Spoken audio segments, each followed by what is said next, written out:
Watch, cop dumps woman out of wheelchair, then walks away. A cop in Columbus, Ohio was seen allegedly dumping a disabled woman from her wheelchair, only to turn and walk away. Fellow cops did nothing to help. By Matt Agarist, July 8, 2017. Columbus OHA haunting video was uploaded to Facebook this week showing a Columbus cop allegedly dump a woman out of her wheelchair, then turn around and walk away.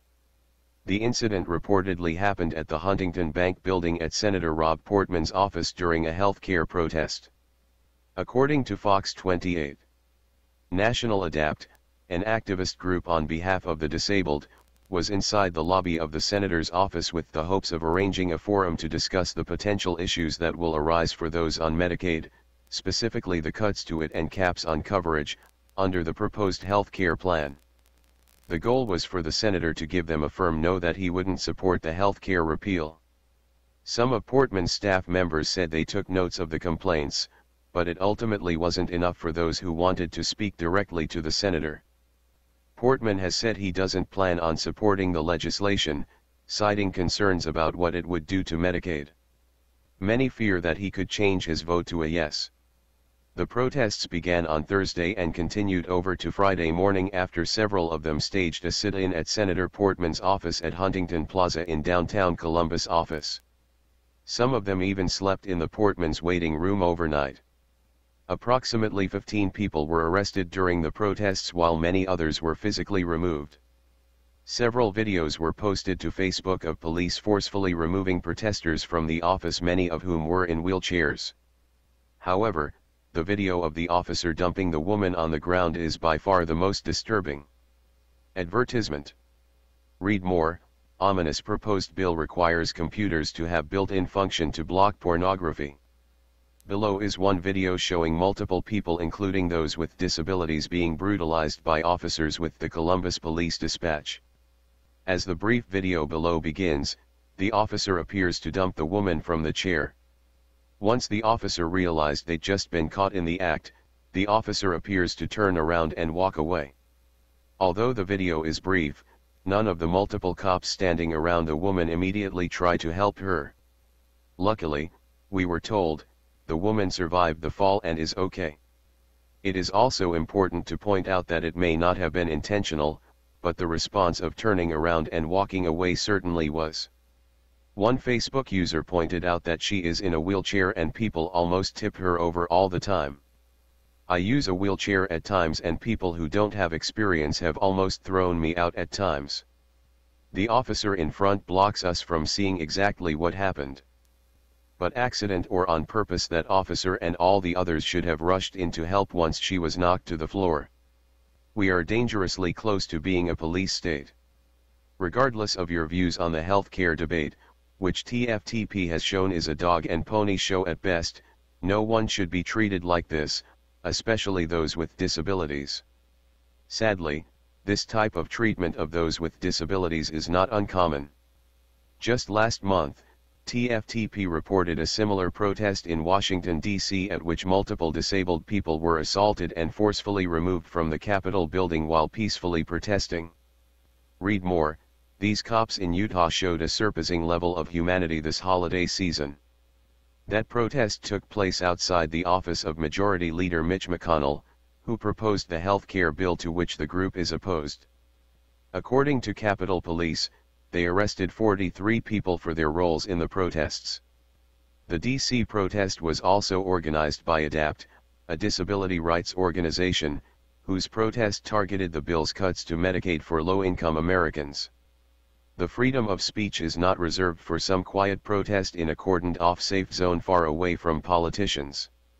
It was, in fact, designed so that people could fill the halls of government buildings, just like this, and voice their grievances directly toward those who ostensibly represent them.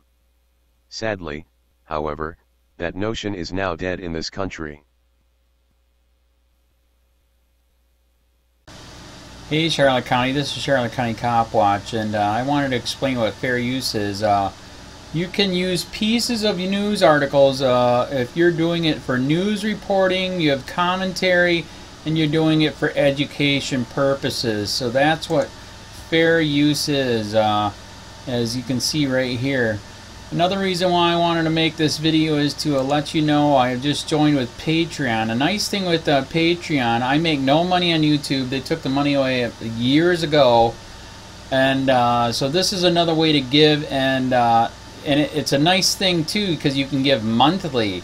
You can give $1, $5, $10, whatever. I do 4 to 5 hours a day on trying to wake the sheeple up on how corrupt it is and different ways that you can fight the corruption. So Patreon is a way that you can do it, and then of course the old way is still there. Donate to Sheriff County COPWATCH with PayPal or credit card. So keep that in mind. 4 to 5 hours a day. I make no money, but the corruption happened to me and I'm sick of it, so I'm trying to wake people up. But my wife would love it if some, if we could get some help out there. There's 47,000 subscribers. Just think if each one of you subscribers just gave a, let's say, actually, yes, $1 a month. 47,000 subscribers gave $1 a month.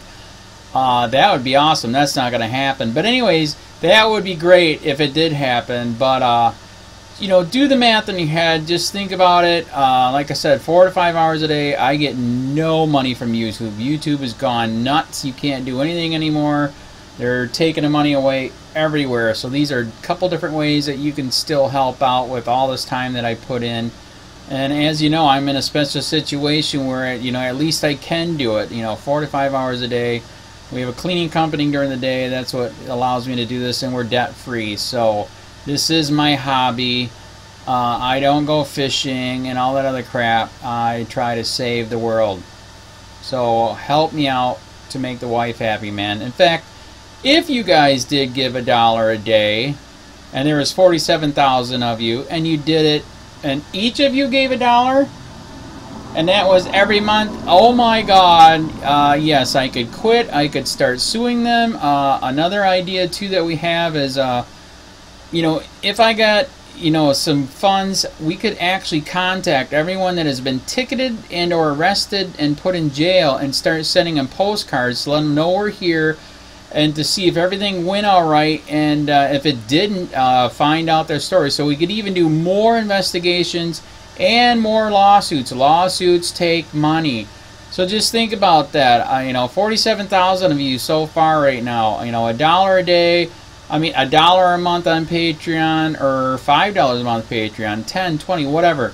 Just do the math in your head. Help out. This is a lot of work every single day. Thanks.